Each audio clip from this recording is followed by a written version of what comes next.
brought to you by TechnoSpark 20 series smartphones.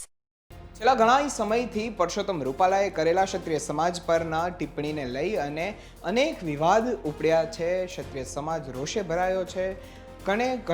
દરેક જિલ્લાની અંદર દરેક કલેક્ટરને આવેદનપત્ર આપ્યા.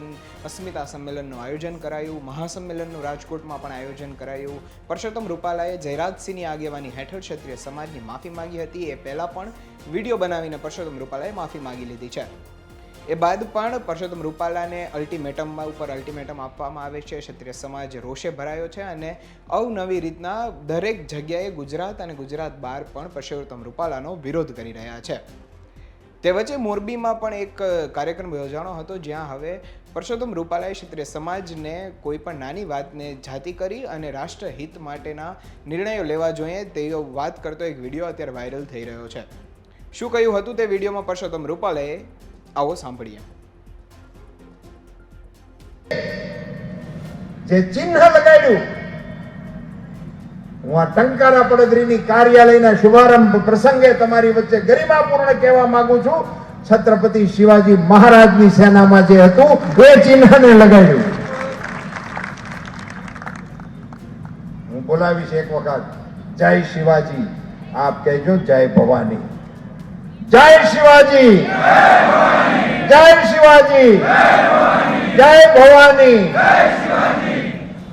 કલ્પના તો કરો, આઝાદીના 75 વર્ષ પછી આ રાષ્ટ્રની ગરિમાને આ રીતે પ્રસ્થાપિત કરવાનું કામ જ્યારે દેશના વડાપ્રધાન કરી રહ્યા હોય, ત્યારે મારે આપ સૌની વચ્ચે આજે અમારા રાજ્યસભાના સાંસદ અને વાંકાનેર સ્ટેટ કેસરી દેવસિંહજીએ આપણને ઘણી બધી વિગતોની સાથે અપીલ કરી. આ મંચની ઉપર આ વિસ્તારના ક્ષત્રિય આગેવાનોએ મંચ ઉપર બેસી અને પોતાનું સમર્થન ભારતીય જનતા પાર્ટીની સાથે જ્યારે જાહેર કર્યું છે, ત્યારે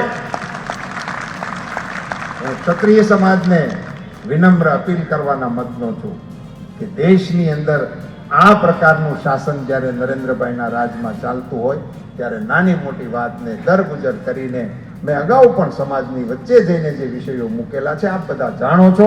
પુનશ્ચ ફરીથી હું અપીલ કરું છું કે રાષ્ટ્રના આ પ્રવાહમાં મોદી સાહેબના હાથ મજબૂત કરવા માટે ને સમર્થ ભારત બનાવવા માટે આપ સૌ પણ સાથે જોડાય એવી અપીલ સાથે આપ સૌએ જે પ્રકારે આજે અહીંયા મોરબી ટંકારા પડદરી વિધાનસભા વિસ્તારના કાર્યકર્તાઓ તરીકે